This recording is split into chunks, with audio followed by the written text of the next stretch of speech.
is my constant companion. He goes everywhere with me. You'll hardly ever see me without him. When he got that cow off of me, I knew there was something to him, and he's been a great farm dog for 8 years now. It makes life on the farm a whole lot better.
When I look at what American Farm Bureau over the last 100 years has done for American agriculture, I'm amazed.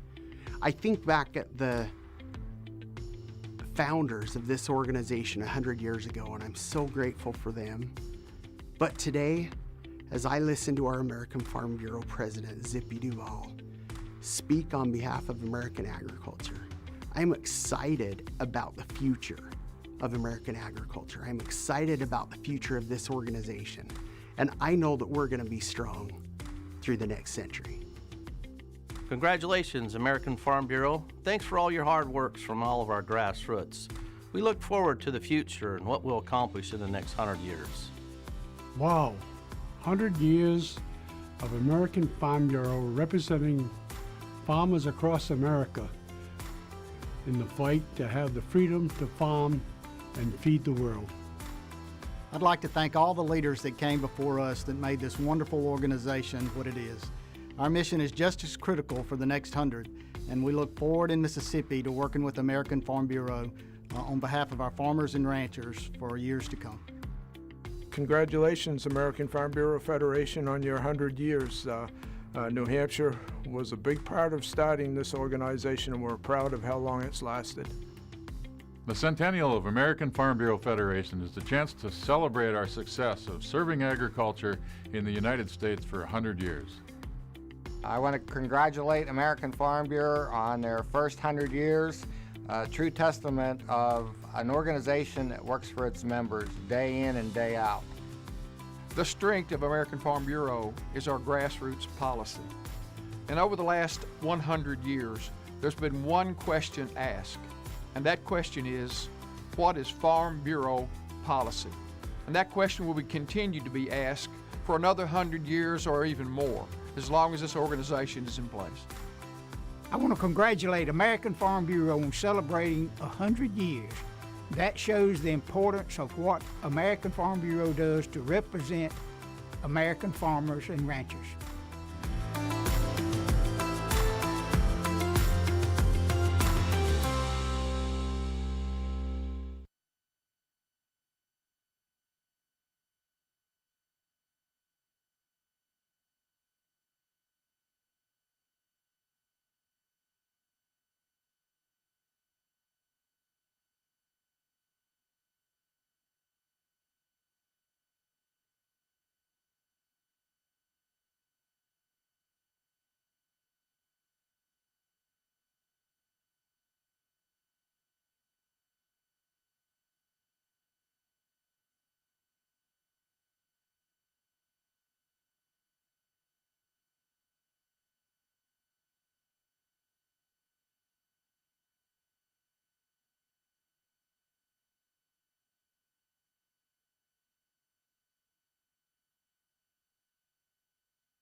Ladies and gentlemen, we cannot begin the program until all the aisles are clear and secure.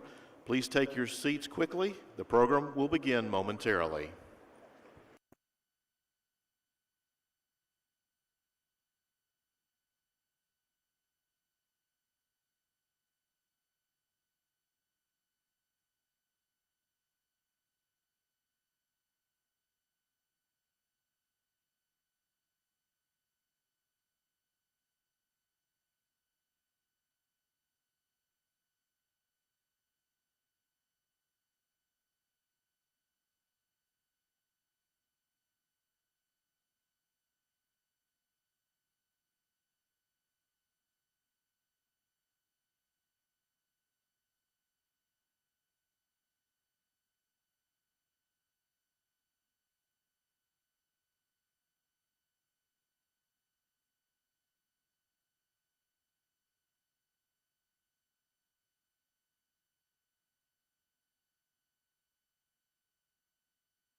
Ladies and gentlemen, once again, we cannot begin the program until all the aisles are clear and secure. Please take your seats immediately. The program will begin momentarily.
Ladies and gentlemen, please clear the aisles as quickly as possible. Find a seat. The program will begin momentarily.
Now, ladies and gentlemen, please stand for the color guard and our national anthem.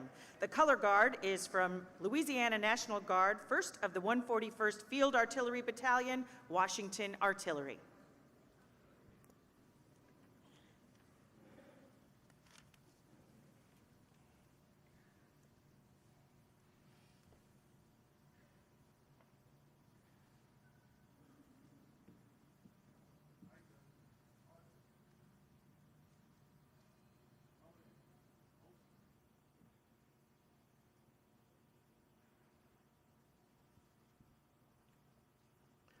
Now to perform our national anthem, James Lyndon Hogg.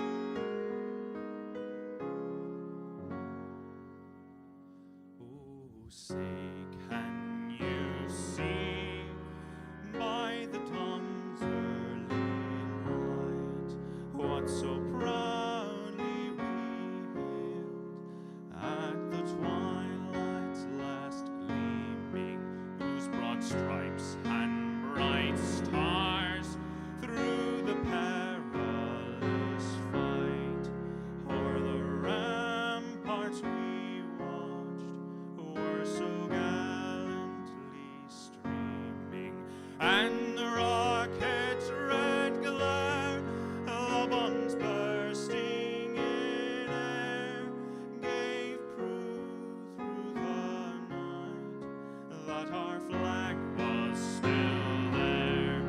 Oh, say does that star-spangled banner yet wave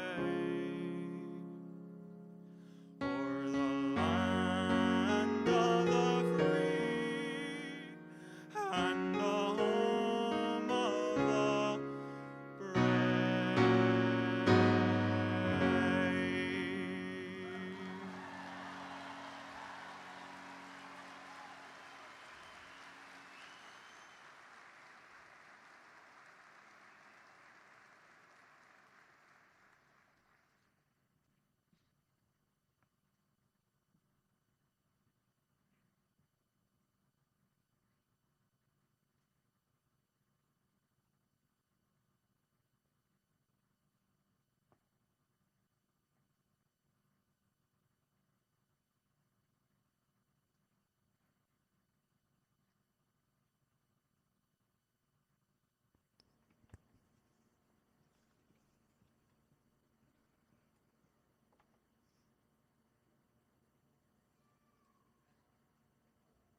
Please remain standing while the color guard exits.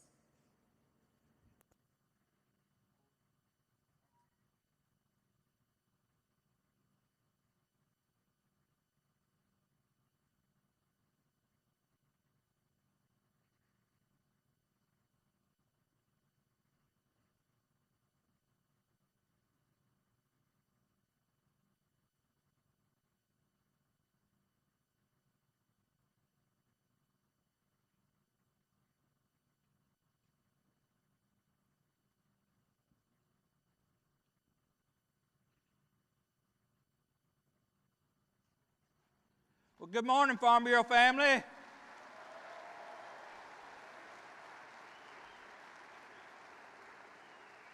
I hear y'all have had a good convention this morning. I've been out at the airport, and I've been able to escort in our guests this morning. So I'm so excited that we got a full room today, and I know that you're going to give them all a good big Farm Bureau welcome. So thank you for being here, and I'm looking so forward to the rest of the program here today.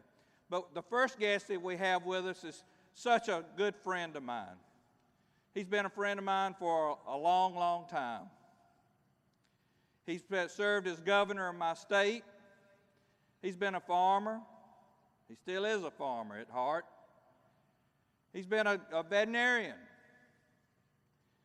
He's run agricultural businesses, and now he is the Secretary of Agriculture for the United States of America. This man has a heart of gold. But when you start talking about hearts, I remember in the Bible it says the Lord holds leaders or kings' hearts in their hand, and their hearts are like water, and he guides them the way they go. This leader allows the Lord to lead his heart, and his heart has been led to serve the American farmer and rancher in the rural parts of our country. And I am so proud to call him my friend. Please, Farm Bureau family, give the Secretary of Agriculture of the United States of America, Sonny Perdue, a warm Farm Bureau welcome. Thank you, brother. Appreciate you. Hello, American Farm Bureau. It's so great to be with you all here. The American Farm Bureau Federation and your great president, Zippy Duvall. Zippy and I do go a long way back as a couple of Georgia boys, and I know that he's doing a great job for you all. He loves this job and works hard for you. But I know today you're expecting to hear from a different president, though, right? President Donald J. Trump is absolutely a friend to the American farmer. It brings to mind a speech that you may have heard by Paul Harvey. So, God made a farmer. Paul Harvey in that speech captured the essence of farmers of those remarks.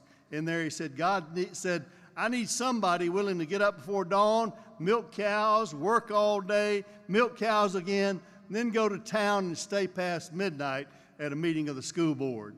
Paul Harvey knew the spirit of American farmers, even though he wasn't a farmer himself. And that's the way I think it is with President Trump, is the very same way.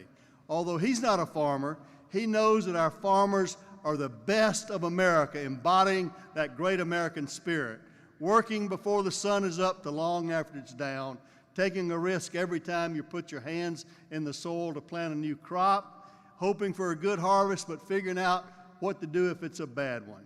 President Trump knows this, he values this, and he honors you for this.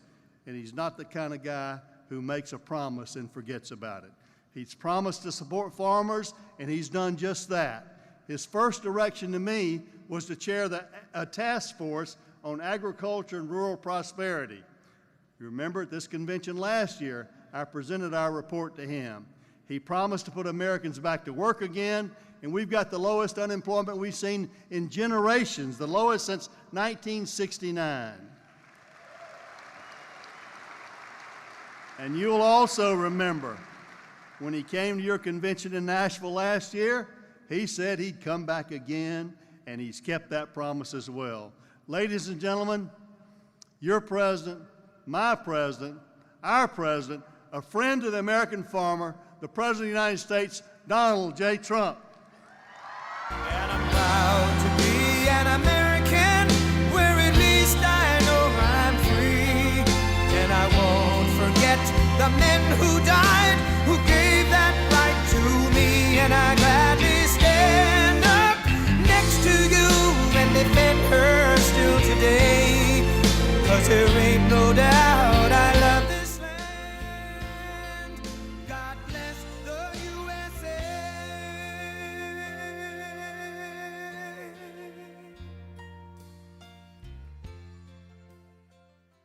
It's such a great song, we should just let it play, right?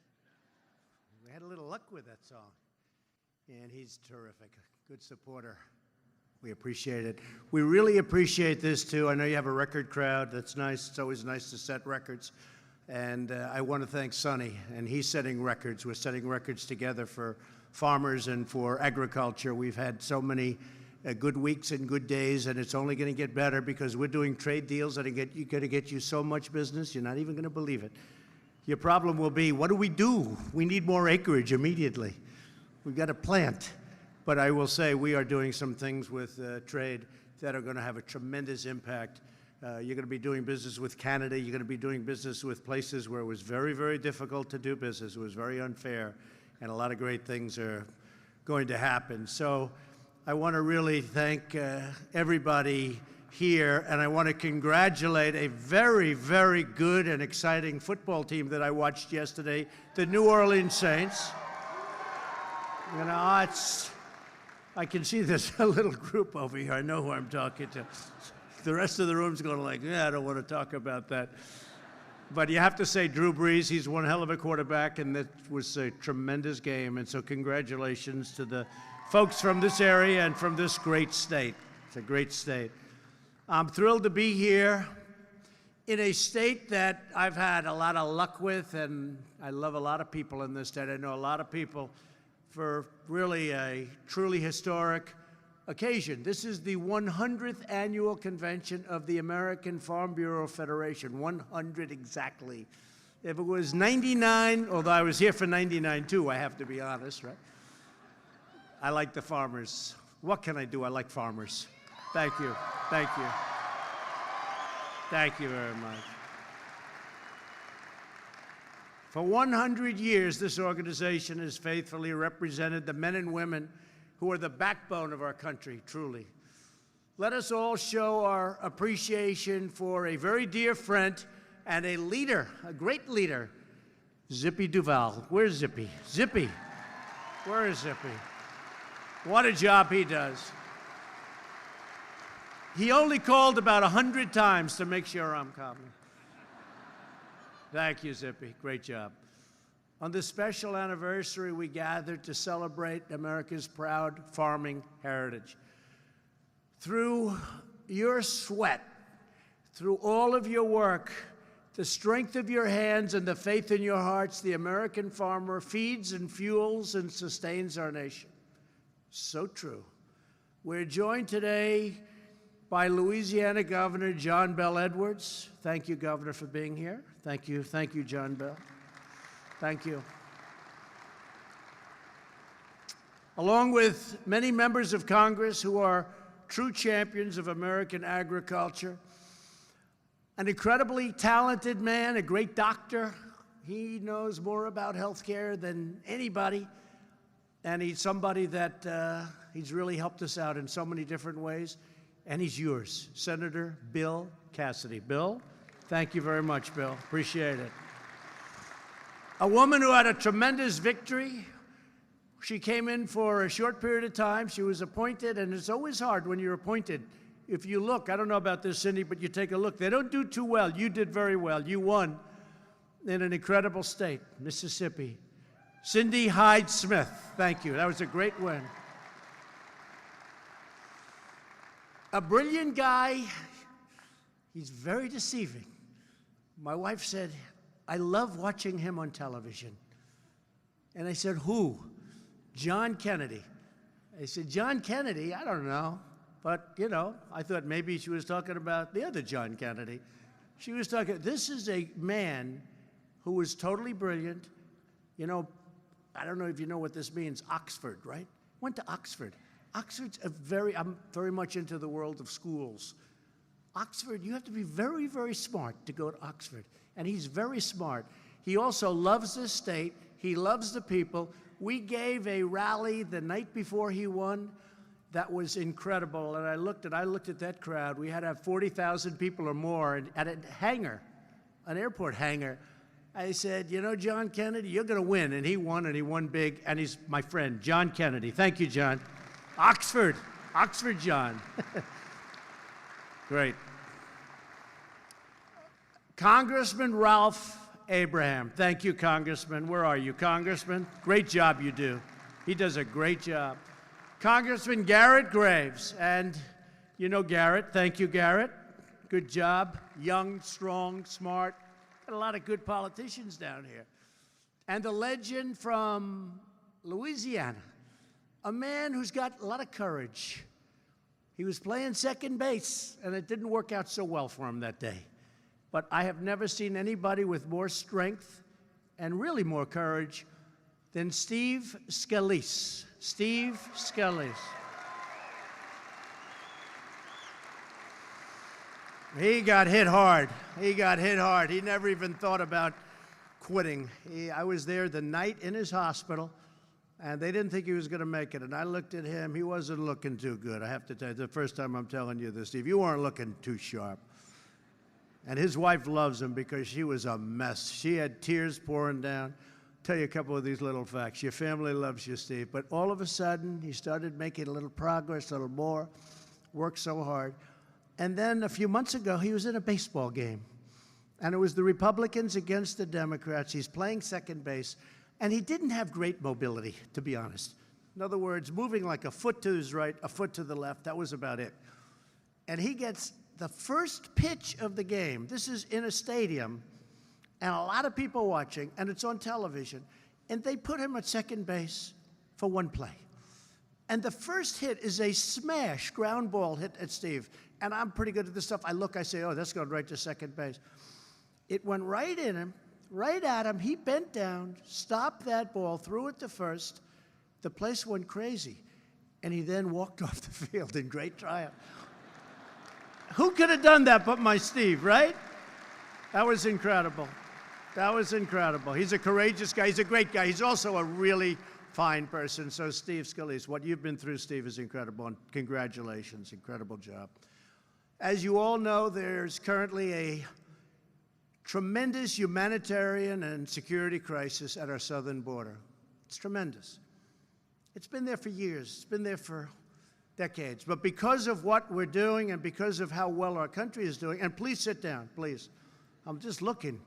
And then the media, the fake news, they'll say, he got no standing ovations. You know why? Because everybody stayed standing.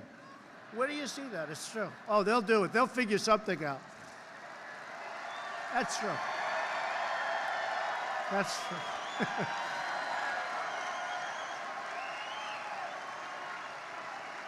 That's true.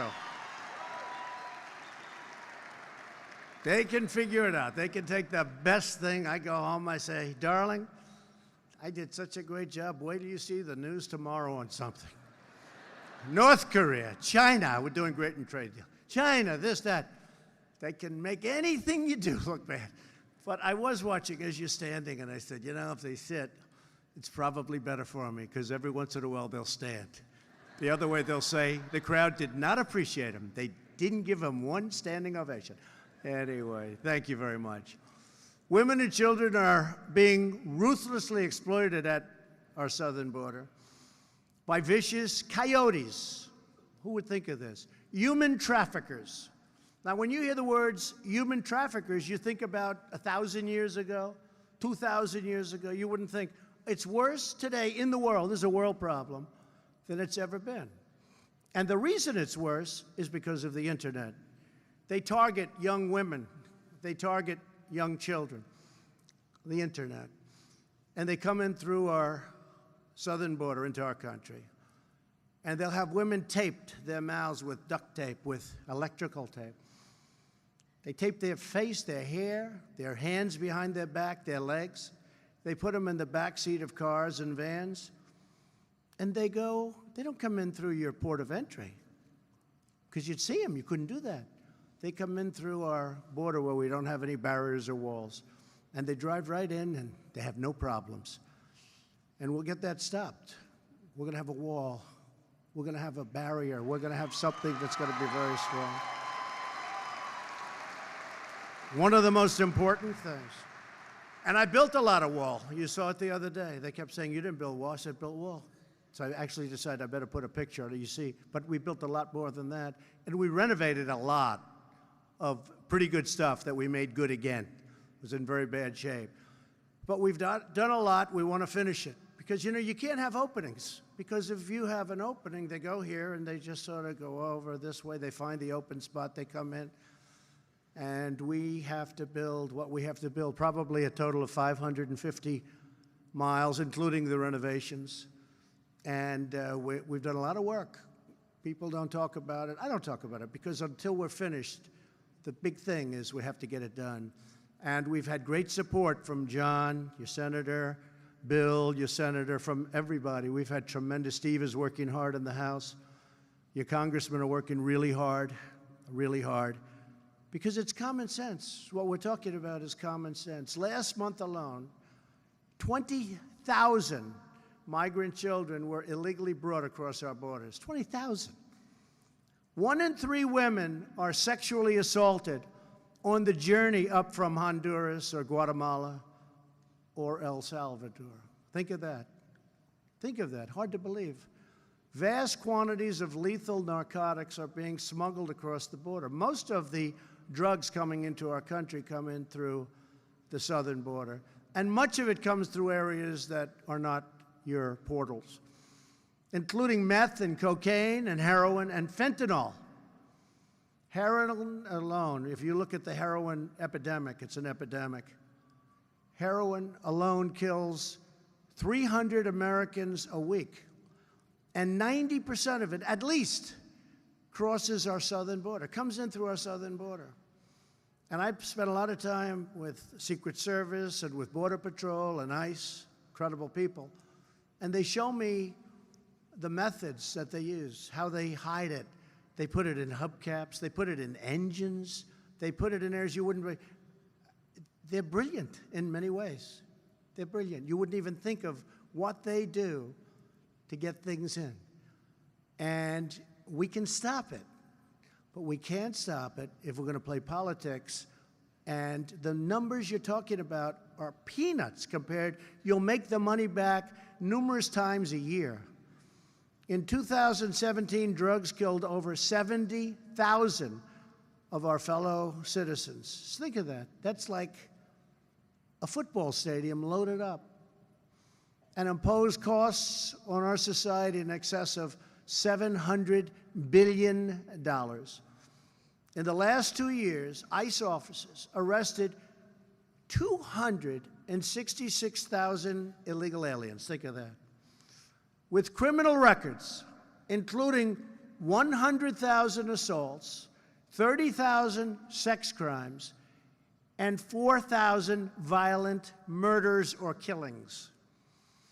The crisis of illegal immigration impacts all Americans, threatening public safety, overwhelming public resources, straining our local schools and hospitals, undermining U.S. workers, and claiming countless innocent lives.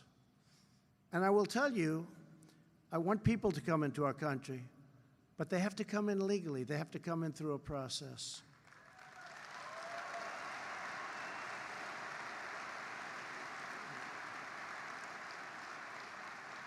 Thank you. As president, the defense of our nation is my highest and most important duty. And this is the defense of our nation, just like we prepare for other nations that you think more traditionally is what that sentence refers to. When it comes to keeping the American people safe, I will never, ever back down. I didn't need this fight. This is a rough fight. We're dealing against people who think that if they can stop me from building the wall, again, we've already done a lot of work, but they think that's a good thing for 2020 because they're not going to win. They think if they can stop me from building the wall, that's good. This is the reason why they don't want the wall built, because they all know it works. They all approved it numerous times. I mean, Chuck Schumer had his hand up every time this would come up. The senators know this. They're only doing this because of the 2020 election. Because I said I'll build the wall, and I'm going to build the wall, and it's only one of many things that I promised.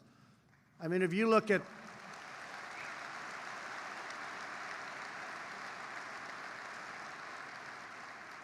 got you the biggest tax cut beyond the Ronald Reagan tax cuts, ANWR, getting rid of the individual mandate, the biggest cuts in regulations in the history of our country, and we're going further.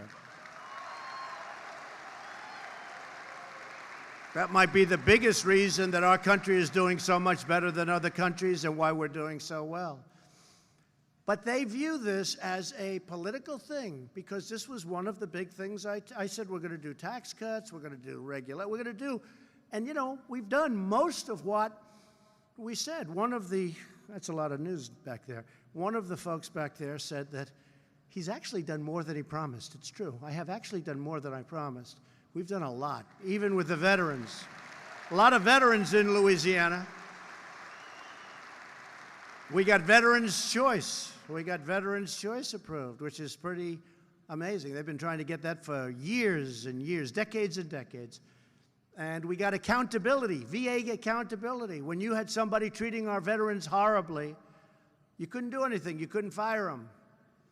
Whether it's unions or whether it's civil service or whatever it may have been, but for decades and decades, somebody could do anything they wanted. They can steal, they could abuse our veterans, they can be sadists, they can do whatever they want. You couldn't fire them. And I got accountability approved.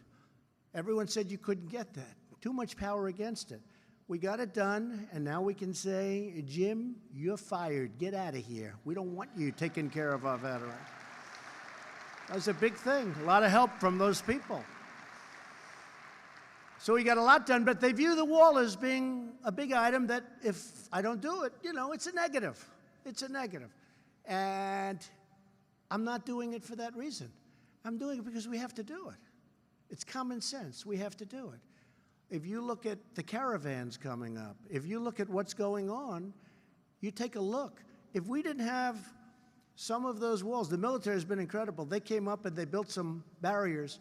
They kept thousands and thousands of people from overrunning various sections of our country. We've done a great job at the border, but we need that we need that barrier because you can't do this. You can have all the people you want dressed in military, you can have ICE, you can have Border Patrol. If you don't have that barrier, there's not a thing you can do. You know, they all say we like technology. I like technology too. But we can have all the drones in the world flying around. We can have all the sensors in the world, but if you don't have a strong steel or concrete barrier, there's no way you're going to stop these people from rushing. Last week, we have no idea who they are, and you got some, I'm sure, very good ones, but you got some real bad ones. Last week, I traveled to McAllen, Texas, to tour the border and meet with the heroes of ICE and Border Patrol. These great patriots made clear what they need from Congress and to end this terrible crisis. And we will end it. We will end it. You know, when we have proper security, people aren't going to come, except for the people we want to come because we want to take people in to help our farmers, et cetera. Very important. We're going to make that actually easier for them to help the farmers because you need these people. No, you need these people. We're going to make it easier.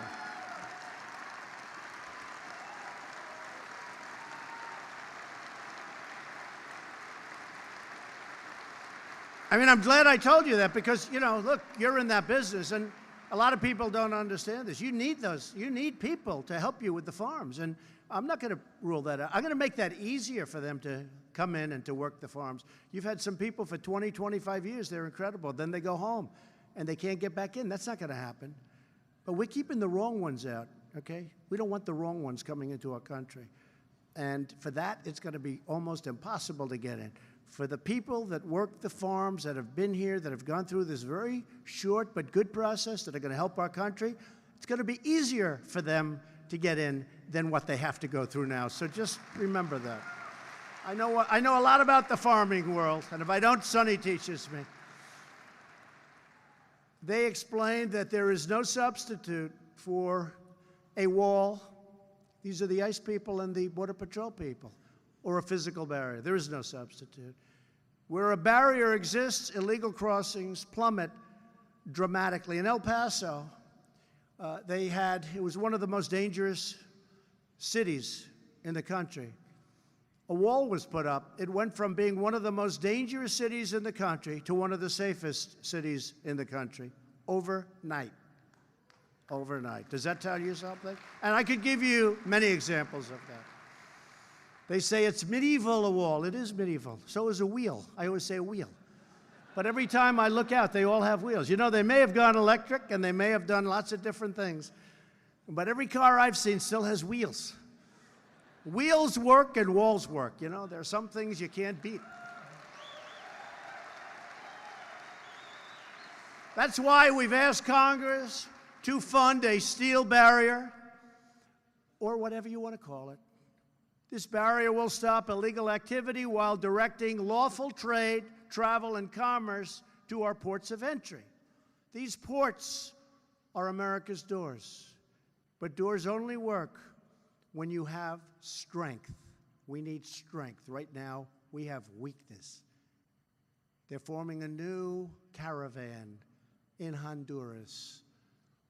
Honduras is not helping us. They could stop it. We send them hundreds of millions of dollars a year, El Salvador, Honduras, and other places, Guatemala. Hundreds of millions. But they don't help us like so many nations. We help them, they don't help us. We don't even get their votes often when we need their vote in the United Nations. They don't vote for us. Why? Because the wrong people are asking them. So those days are over. So I said just before I came, we're looking at a whole plan. Why are we sending them money if they're allowing caravans to form right in the middle of their cities? Why are we sending them money?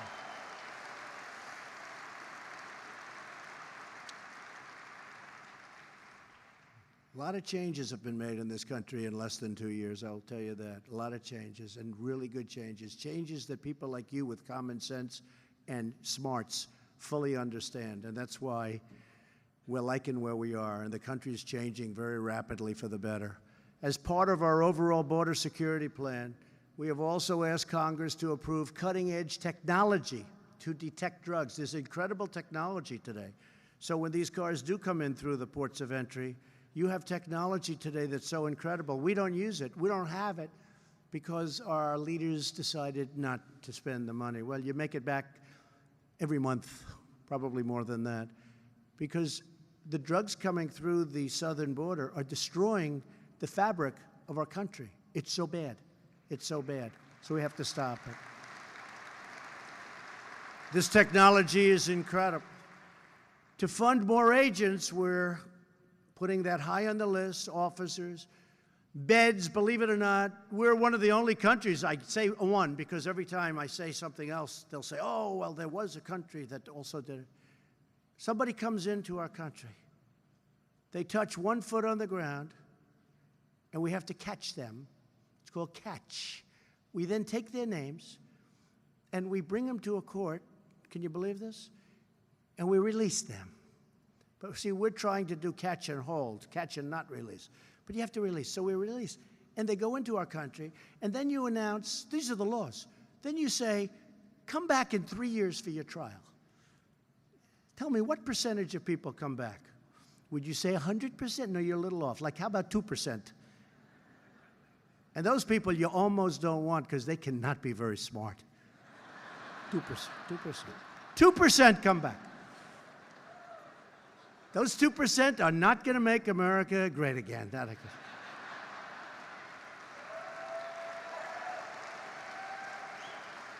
Crazy. So we have that. We have chain migration where somebody comes in, and then his mother comes in, his father comes in, his grandmother comes in, his uncle comes in, his cousins come in. We had a guy, a radical Islamic terrorist in New York, area I know very well, driving down the West Side Highway, beautiful Hudson River to his right. Built this gorgeous park all along the river. It's gorgeous. People are running. They're in great shape. We ought to hold some of these guys in the front row. They should do it with me. We could run through. Some of my friends over there. Sonny, maybe Sonny and I will go take a jog. But you know what? I'll tell you, these are people that are great people, and they're running, and they keep it. And this horrible person going down 60 miles an hour down a highway decides, oh, that's nice, we'll make a right turn, hits a whole group of people purposely, screaming all sorts of things that they scream. And 8 people died, 12 or 13 were injured. Nobody talks about the injured. You know, some of the injured lost legs, lost arms. Or, you know, this is, they say, oh, well, 12 were injured. You don't like injured. You think like a headache. No, no. They lost arms, they lost legs. One lost 2 legs. So 12 were horribly injured. And he's allowed to have his family come here. So they checked, and they said that about 22 people came in, chain migration. In other words, because he's here, so a whole group of people come in. And we don't want that. We have another one, the lottery. The lottery. We take people from countries through the lottery. Now, this is common sense. Do you think the country is giving us their finest? No, they're not. No, they're not. They're giving us the opposite of their finest. We have a lottery system. Oh, let's pick him out. Oh, wonderful. Doesn't work out too well, this lottery system. But this is the law. This was passed by Democrats and I guess Republicans. Maybe they voted, who knows. But these are laws that have to be changed. These are sick, demented laws that we have to change. We can't allow this to keep happening. The people that are sent to our country are not the people that we want. They come in through the lottery. They come in through chain migration. Think of it. This man that killed 8 people and so badly injured 12, they say he's got about 22 relatives coming in that are here. And take a look at how well his relatives are doing. It's not a good picture. So we have to change our laws. It's very hard because the Democrats don't want to change them. But I hope that common sense and people like this can persuade them, because it's gotten to a point where you have to. We really have no choice, and we're fighting hard. We're fighting very hard for you. We're making a lot of progress, I can tell you that. Here with us today is Jim Chilton from Arizona. Jim's ranch runs along the U.S.-Mexico border. The deadly, very deadly, Sinaloa cartel, one of the most vicious drug cartels anywhere in the world, runs a major drug trafficking route right through Jim's ranch. Many of these routes used to run through San Diego until the wall was built by us, by me. Sorry about that, Jim. I think Jim just got angry at me. He just heard that. Sorry, Jim. Because now what they did, they went to Jim's ranch. I think I cost him a lot of money. Maybe he won't stand up after all. But it's a very sad situation. In the last 2 years, the cameras on Jim's ranch have captured roughly 1,000 pictures of major drug packers, they call them. For years, these criminals have damaged Jim's property, injured his livestock, and started dozens of fires, which Jim estimates cost more than $2 million in 2017 alone. Last June, Border Patrol agent was checking sensors on the Clintons and Chilton's ranch when he was shot multiple times by these sinister drug traffickers, multiple times. And they don't even think about it. By the way, they shoot that. It's not like, oh, gee, I committed a terrible thing. They don't even think about it. They don't even think. They wake up the next morning, they couldn't care less. As Jim said, every time I leave the ranch, my wife doesn't know whether I'll ever return. I'd like to ask Jim to come up and say a few words. Jim, please come up. Thank you.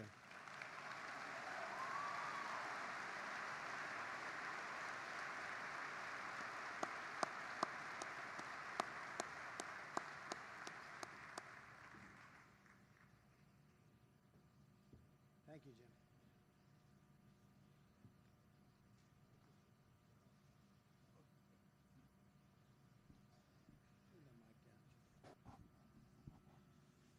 Mr. President, we need a wall.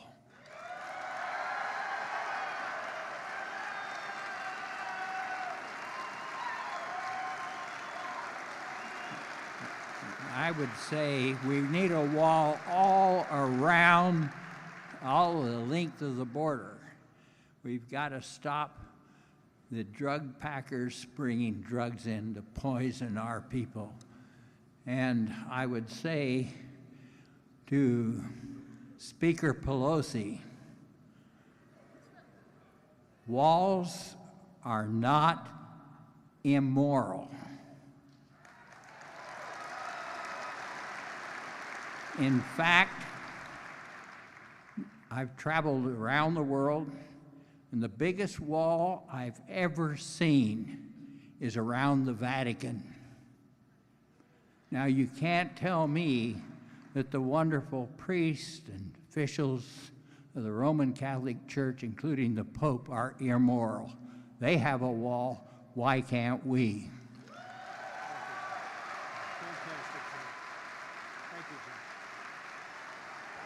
Thank you, Jim.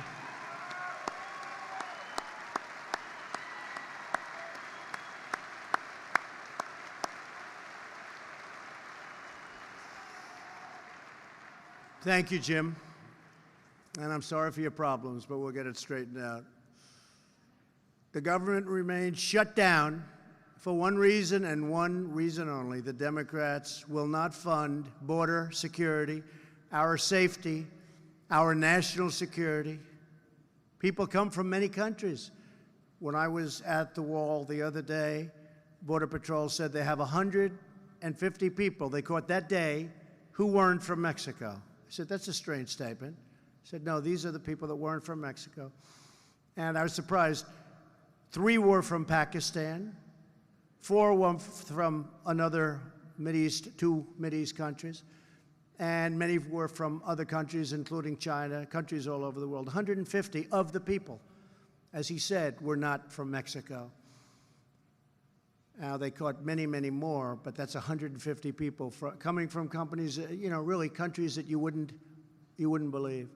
They will not approve the measures we need to keep America safe. The Democrats, we can't do that. We can't do that because this is of paramount importance to our country. And again, I could take it nice and easy. I could enjoy myself. I could relax. I've been in the White House because I think it's very important to be there. And other people went on a nice, wonderful vacation over the weekend. They had a great time. I would have loved to have been with them. I didn't like the look of it. I would have loved to have been with them. But we have a very big problem. This should have been done by other presidents. Just like the moving of the embassy to Jerusalem should have been done. It was promised by many other presidents.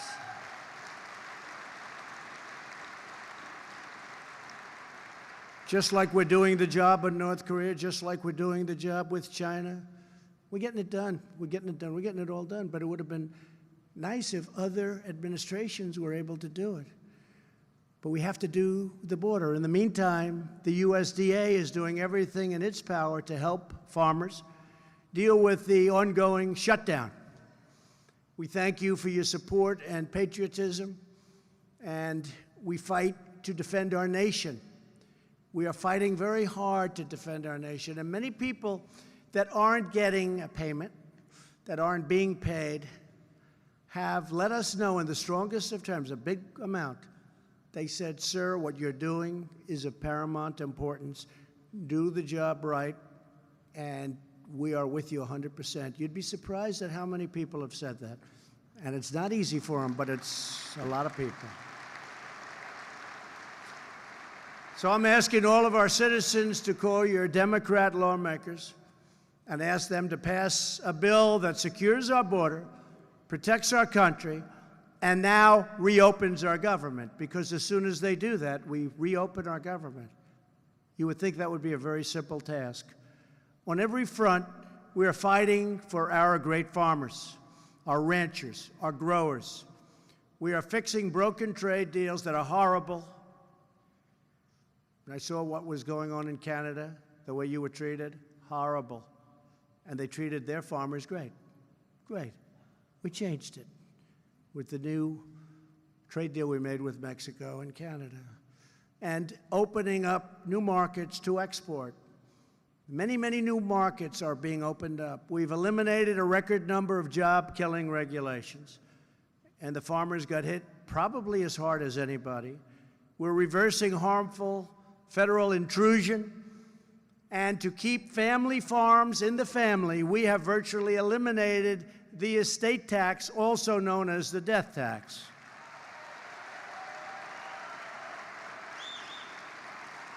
Thank you. Thank you.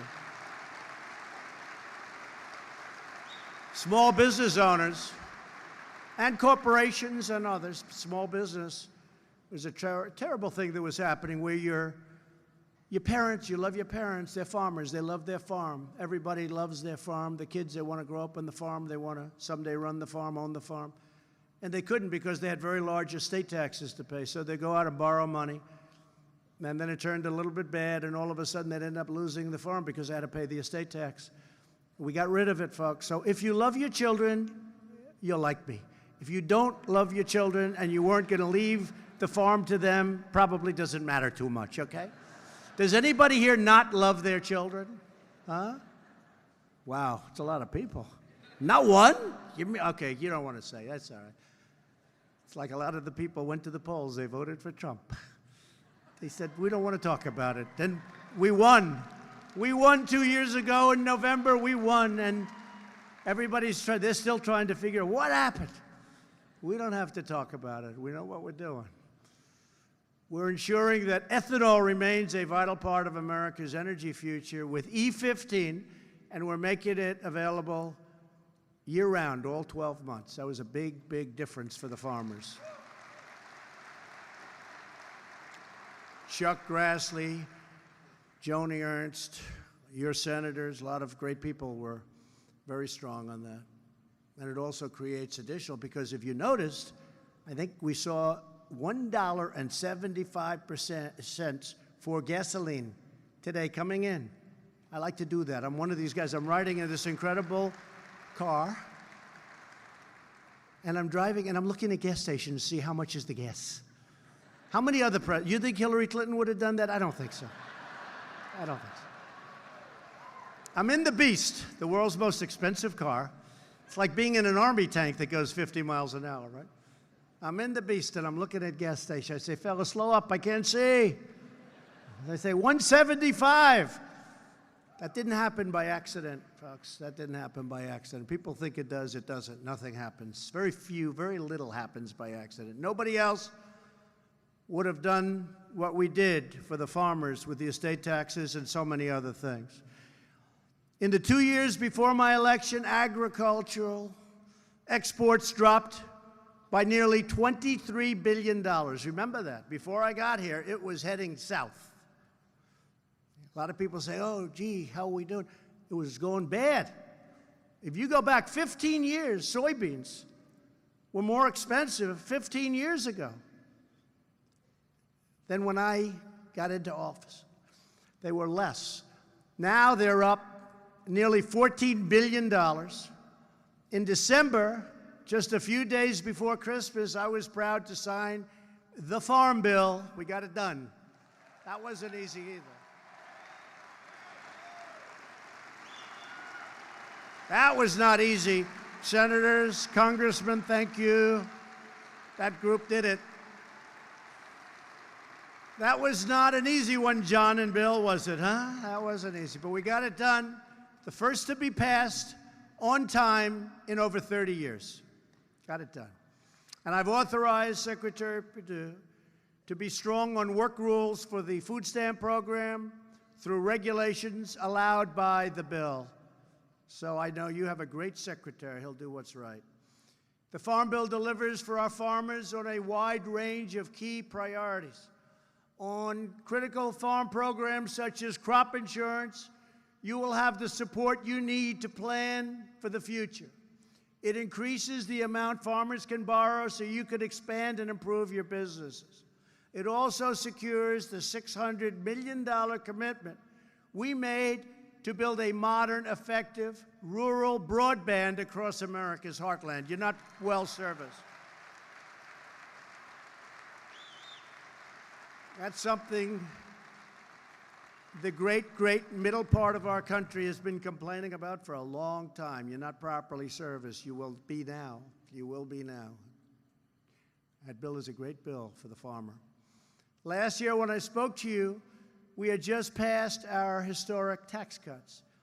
Here with us today is Kalina Bruce from Stockton, Missouri. Kalina is a rancher and also an accountant for local farmers. Under our new tax plan, which lowers rates for small businesses and doubles the tax child credit, so important, that child tax credit. You know who fought for that? A young woman named Ivanka Trump. That's all she wanted. Dad, we have to get that passed, Dad. And he said, okay, Ivanka, okay. It turned out to be so popular. Kalina has seen that many families will save upwards of $4,000 in taxes this year alone. Kalina, I want to thank you and all of those incredible people that you represent, and just keep up the great work. Where's Kalina? Where's Kalina? She's around here someplace. Hi, Kalina. Thank you very much. Great job. Thank you very much. We're also leading the most sweeping regulatory reform at any time in our history. The U.S. Department of Agriculture rolled back almost $400 million in regulatory costs last year alone, and this year they're projected to more than double those savings.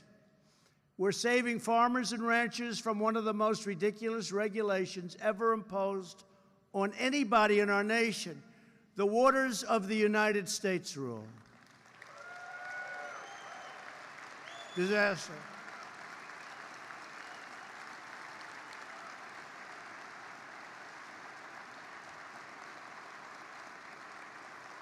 Other than the title, such a beautiful title, it was a total kill on farmers, on builders, on everybody. It was a total kill. Sounds so nice. In fact, I looked at John Kennedy when I signed that. I said, John, I'm going to get killed for this one. Because what we did was take something, the waters of the United States, how beautiful is that? And yet everything inside was a total kill on you. And other businesses, by the way. And we didn't get killed, did we, John, huh? We didn't. They love it. So many people have come. And you know the time when I signed that bill, I had ranchers, farmers, and some home builders behind me. And these are tough people. They were strong, tough men and women. And half of them were crying because we basically, our government stole their property. They couldn't do anything. They couldn't build. They couldn't do anything. They were crying. I said, what are you crying about? To one guy, I don't think he cried in his whole life. I don't think he cried when he was a baby. He was crying. He said, sir, you gave me back my life. You gave me back my property. They took it away, environmentally took it away. And you're going to do the right thing. In the audience today is Val Wagner from Monango, North Dakota. Val, it's a good place. You have a great new senator, by the way. Great new senator. Really great. Val and her husband would love to expand their farm for their 4 boys, but under the Waters of the United States rule, they would have had to pay tens of thousands of dollars in fines because of the prairie potholes on their land. You all know what prairie potholes are? Yes, you do. I don't, but it sounds bad. To Val and every farmer, we're going to keep federal regulators out of your tanks, your stock tanks, your drainage ditches, your puddles, and your ponds. And you know exactly what I'm talking about. You can have a pond, a little pond, and they consider it a lake. And you're regulated as though it were a lake. We're going to get government off your back so you can earn a living and support your families doing what you love. And I know what you love. Farmers love what they're doing. We also passed legislation to rebuild our water infrastructure, including our nation's inland waterways, which carry more than 60% of our agricultural products. We are replacing one-sided, unfair trade deals. We have so many nations, it's a one-sided deal. With China, every year, for many years, we're losing $375 billion, not million, billion dollars. We're working on that very strongly. You see what's going on. Doing very well. We have the European Union. They don't treat us right. They treat our farmers terribly. You can hardly sell into the Europe. They have barriers. And they have tariffs that are massive. But with a farmer, they don't want your product. We're working with them. They have to treat us fairly. We're losing $151 billion a year with the European Union. Sounds so nice, right? The European Union. And then the press gets angry. They say, Donald Trump is not treating the European Union fairly. Well, that's because they're not treating us fairly, folks. I want to be nice. In fact, they said my poll numbers are very bad in Europe. I said they should be.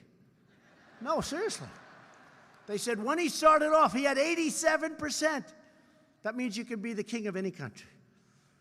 Now they're ching because I'm representing our country. I'm not representing those countries. You know, one of those things.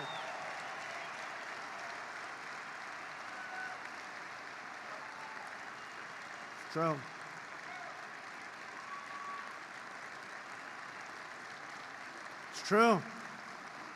They said his poll numbers have tanked. And I said, oh, damn it, what's going on? Damn it. Then I said, oh, it's in Europe. That's okay. Now, we get along well with them, and there are a lot of great people and great leaders. But look, I'm not blaming them. I don't blame China. I mean, China, $375 billion a year we lose. It's really more than that, but that's like the conservative number. I think it's 504. But I'm giving you conservative because I don't want to be criticized for using wrong numbers, right? But I don't blame China. I was in China making a speech, and President Xi, who's a friend of me, great guy, but he represents them. I represent us. And he's sitting over here, and I'm talking to this massive crowd of people. And I'm talking about how China's bad, bad, bad. And I'm saying, boy, this could be dangerous. I'm in China. I'm in Beijing doing this. And I'm saying, I don't like this. But I looked at him, and I realized, actually, during that speech, it's not his fault or their fault. It's our fault for allowing that to happen. It's our leaders' fault. Over the last 15 years, we've seen a continual decline in the U.S. share of agricultural trade all throughout the world. You know that. It's all going in the wrong direction. It's changing now. Wait till you see what happens. We do the right deal with China. You're talking about massive. They're already back ordering, right? They're already back. He told me, I said, you got to start ordering. You're going to order. They're going to order. And they've already started. We're turning all of that around with fair trade deals that put American farmers, ranchers, and in fact, put America first. That's what I'm interested in, America first. We just opened Argentina to American pork exports, pork, for the first time in a quarter of a century. They needed something. I said, you have to open it up to pork. And they said, okay. I said, why didn't you do it before? They said, nobody ever asked us. A lot of it is that. You would be amazed. Nobody ever asks. India and Morocco have both opened their markets to our poultry exports. We do so much for them. It's incredible. Japan opened its market to U.S. exports of potatoes from Idaho and lamb from the great state of Texas. Yes. No, they just opened up. We asked them. We got to open up. Sorry. U.S. beef has been shipped to Brazil for the first time since 2003. They're going to have a great new leader. They say he's the Donald Trump of South America. Do you believe that? And he's happy with that. If he wasn't, I wouldn't like the country so much. But I like him. And we opened China to American beef for the first time in many, many years. We've taken, you know that. But that was before the trade deal. Don't even worry about it. That's peanuts compared to what we're talking about. We've taken the toughest ever actions to confront China's unfair trade practices that hurt American farmers and ranchers. This includes China's theft of trade secrets from American agribusiness. I couldn't believe how complicated your business is with the seeds and the genetic farming. It's incredible. People don't know this. But your secrets were being stolen by China and, in all fairness, other countries. We want a fair deal for American farmers, removing China's arbitrary bans on agricultural imports, safeguarding our intellectual property, and providing fair market access to all American producers. We have also made history by finalizing an agreement to replace the horrible NAFTA with a brand new U.S.-Mexico-Canada agreement called the USMCA, a whole different world. Whole different world. NAFTA was one of the worst trade deals ever made by a country. It killed our country. This landmark trade deal will increase exports of wheat from Montana, dairy from Wisconsin, chicken from Georgia, and products from farmers and ranchers all across our country. As part of the USMCA, Canada agreed to give fair treatment to American wheat farmers.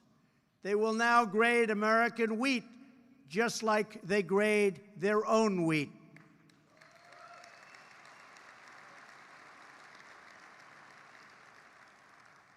which to me doesn't mean much, but to farmers it means a lot. That's what they tell me. I said, what can we do? They said that would be a big thing. On wheat, even the NFL. You know, the NFL for many years was having a hard time with Canada, having to do with the Super Bowl. And I heard about it, and I asked about it, and it was a lot of money, but it was tiny compared to the overall deal with Canada and with Mexico. So as one of the things, I said, you got to treat the NFL fairly. You know, it's a great American company, and we had the dispute over the national anthem, and that seems to have worked out properly, and which is great, which I give them credit for now. And I said, listen, when you go to Canada, you're going to ask for this thing, because they're not treating our company right. Any company, I don't care, but that was the NFL, big company, great American company. So you're not treating them well. We asked for it. In 1 minute, we solved the problem that they've been working on for many years. Total success. And they called up and they thanked me. But it's something that I want to do for American companies. It's easy, it's short. It took a few minutes, and we got it. They were fighting for years. Canada also agreed to end unfair trade practices that hurt American dairy exports. Also here today are Chris and Gary Peterson and their son Ben and daughter-in-law Nikki. More than 140 years ago, Gary's great-grandmother began their farm in a tremendous state. I love this state. Remember when they say Donald Trump has won the state of Wisconsin. That state hasn't been won by a Republican in so long. Bill, you don't remember any wins there, right? That was a long time ago. That was even before your time, right, Bill? A long time. And they said, Donald Trump, remember that? Was that a great evening or what? Donald Trump has won the state of Wisconsin. We love Wisconsin. Today, the Petersons have more than 900 dairy cows. Like so many of our great farmers, the Petersons have faced a number of threats to their farm and to their entire way of life. For years, NAFTA made it difficult for dairy farmers like the Petersons to export milk, ice cream, cheese, and many other dairy products. Under the USMCA, the Peterson family will finally have the level playing field that they should have had for many years. They have it now. Together, we urge Congress to support American agriculture, stand up for American workers, and hopefully they will approve the USMCA quite quickly. You know, the one thing I worry about, it's almost no matter how good something is, they might not want to approve it, but they'll approve it. This one, I think it's going to be very tough for them not. But I think I hear it's in very good shape. And it replaces something that has been so bad to our country. There's a great deal. As we reverse the damage of decades of unfair trade, we're also providing up to $12 billion in relief to protect our farmers from unfair foreign retaliation. And you saw that recently with Sonny Perdue, where we were helping out during a very unfair period of time when people were actually trying to affect our election. Nobody brings that up. In this case, it was China. I haven't heard too much about that. Have you heard anything about that? But they were, and we helped our farmers out. No one understands better than our great farmers that the tough choices we make today reap rewards for centuries to come. More than 200 years ago, this very city was at the center of America's negotiations during the legendary Louisiana Purchase. No one knew how it would all turn out, but President Thomas Jefferson acted decisively for the American people. After months of negotiations, we got what no one ever imagined possible. Not only did we gain New Orleans, we doubled the size of the United States. We secured new parts and ports, new parts of the map and globe that we never thought, and new ports, very importantly, for American agriculture, and we made our nation the greatest farm country on God's earth, and it remains that, and it's now, for the first time in a long time, getting better.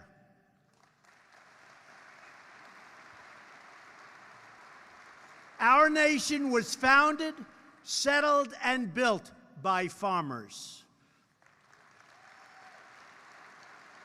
from the fields of Pennsylvania to the hills of Tennessee, from the plains of Missouri to the big sky of Montana, and from the marshes of Florida to the fertile valley of California, farmers have always led the way. The American farmer embodies the timeless values of America. You believe in hard work and self-reliance. You follow the rules, obey our laws, and respect our great American flag. You support our communities, raise loving families, teach your children right from wrong, and you are always loyal to this magnificent nation that we so love. Now you have a government that is loyal to you, finally, in return.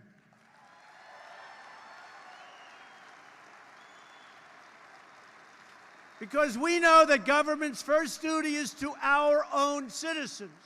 We are fighting for the American farmer, and we are fighting for the American dream, and for the products made and grown with pride right here in the USA. That's what we're fighting for. We are defending a cherished legacy, and we are preserving a beautiful way of life passed down from mothers and fathers to sons and daughters, from generation to generation.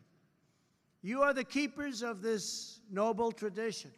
You are the guardians of this majestic heritage. We are standing up for the men and women who work the fields, till the soil, and harvest the land. We are protecting your rights, your freedoms, and our glorious Constitution. And we are doing it all with love in our hearts, joy in our souls, and trust in our God.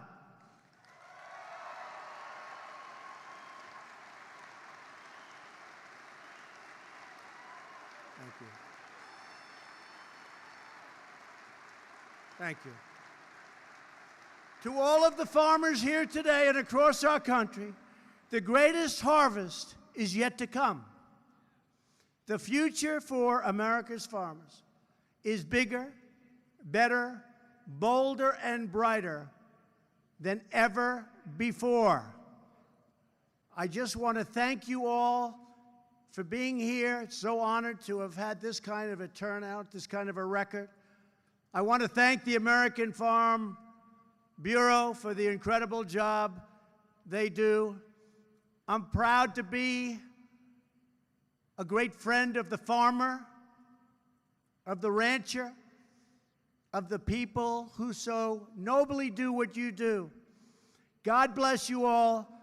God bless our farmers. God bless the United States of America. Thank you very much, everybody. Thank you.